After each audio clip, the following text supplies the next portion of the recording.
तर मुख्यमंत्री झाल्यानंतर फडणवीसांचा कसा झंझावात सुरू आहे त्या संदर्भातल्या टॉप 9 बातम्या पाहूया।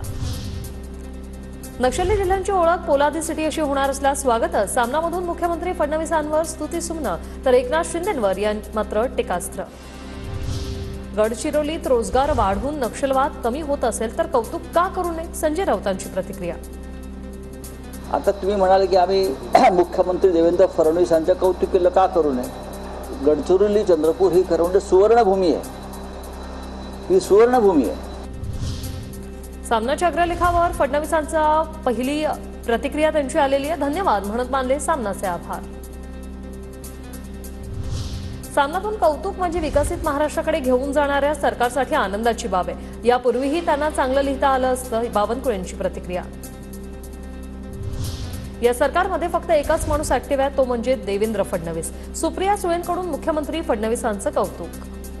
त्याला 5-6 आठवडे झाले, पण ज्या वेगाने म्हणजे मुख्यमंत्री एकटेच ऍक्शन मोडमध्ये दिसतात। माननीय मुख्यमंत्री सोडून बाकी कोणीच या राज्यात ऍक्शन मोडमध्ये मला दिसत नाही। फडणवीसांच्या नेतृत्वात आता महाराष्ट्रात थांबणार नाही, आगे आगे देखो होता है क्या।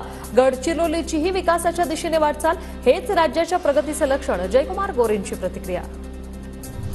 6 महिन्यात महाराष्ट्रात 1,13,000 कोटींची परकीय गुंतवणूक, वर्षभराच्या 94.71% गुंतवणूक ही फक्त 6 महिन्यात महाराष्ट्रात आली। देवेंद्र फडणवीसांची माहिती। भारतीय लष्कराच्या पुण्यातील प्रदर्शनाला मुख्यमंत्री देवेंद्र फडणवीसांची भेट। तरुणांना लष्करातील भरतीसाठी उपयुक्त प्रदर्शन। भारत आतून आणि बाहेरूनही मजबूत आहे, आमची सेना सर्व आखाड्यांवर सक्षम। मी लष्कराचं मनापासून अभिनंदन करतो, फडणवीसांची प्रतिक्रिया। साताऱ्यातील कार्यक्रमात फडणवीस आणि भुजबळांकडून शेरोशायरी करत एकमेकांचं कौतुक। सावित्रीबाई फुलेंचं काम फडणवीस पुढे घेऊन जातात, भुजबळांकडून फडणवीसांचं कौतुक। वाकिफ कहा जमाना हमारी उड़ान से, वाकिफ कहा जमाना हमारे उड़ान से। वो और थे जो हार गए आसमान से।